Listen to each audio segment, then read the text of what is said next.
Avant la prise en main de tout appareil électrique, assurez-vous d'avoir bien lu la notice d'utilisation pour votre sécurité et la bonne marche du produit. La soudure provoque la projection d'éléments en fusion. Aussi, portez des vêtements inifugés, tabliers, gants et masques de soudure. Soudez de préférence dans un atelier protégé des intempéries et de la poussière. En aucun cas, vous ne devez utiliser votre poste à souder dehors lorsqu'il pleut. Si vous devez souder à l'intérieur de votre maison, protégez votre sol et éventuellement le support. Les projections pourraient les marquer à jamais. Attention, toutes les électrodes ne se branchent pas de la même manière. Certaines doivent être branchées sur le pôle plus, d'autres sur le pôle moins. Les indications mentionnées sur l'emballage doivent être impérativement respectées. Le diamètre des électrodes à utiliser est fonction de l'épaisseur des pièces à souder.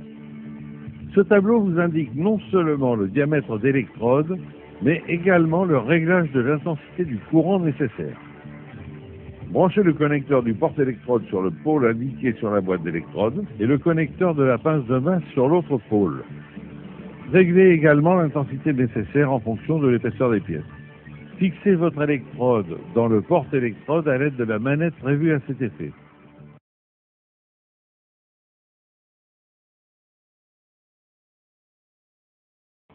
Mettez vos gants, connectez la pince de masse sur la pièce à souder en veillant à ce que le contact soit parfait. Pour cela, un polissage est souvent nécessaire.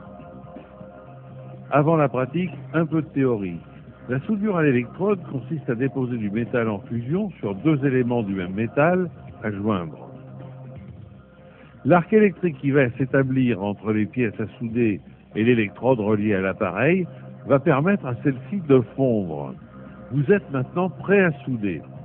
Eh bien, allons-y. Prenez le porte-électrode d'une main, le masque pour protéger vos yeux de l'autre, approchez l'électrode et grattez comme une allumette en maintenant un angle de 30 degrés. Vous avez amorcé, maintenant vous devez déposer le métal en fusion de votre électrode sur la pièce à souder petit à petit de manière linéaire. Vous devez absolument respecter un sens de déplacement afin de ne pas fragiliser votre soudure. Veillez également au fait que votre électrode sera courcie en déposant du métal. Votre main doit donc descendre progressivement vers la pièce. Si l'électrode reste trop loin de la pièce, vous aurez une rupture d'arc. Et si vous l'approchez trop, elle va se coller à la pièce. Mais rassurez-vous, l'électronique contenue dans cet appareil va vous aider à l'amorçage et durant la phase de soudage en ajustant le courant automatiquement. Le matériau qui recouvre le métal de l'électrode sert à protéger le bain de fusion de l'oxydation. Il formera une croûte protectrice, le laitier, qu'il conviendra de retirer en la cassant avec un marteau, puis de brosser après refroidissement de la zone soudée.